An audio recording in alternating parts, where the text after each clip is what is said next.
তুমি সীতা বেটে মোরা পবটক নারায়ণ তুমি নাথ ময়ূনাথ বন্ত স্বরনাথ ছয় ছায়া দিয়া দয়া কয় মায়া কয়া দয়া ভোগ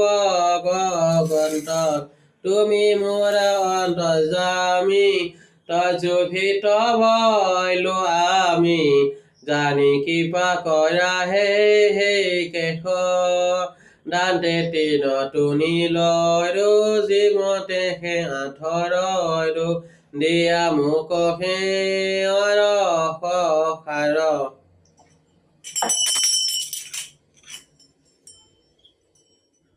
হৰে কৃষ্ণ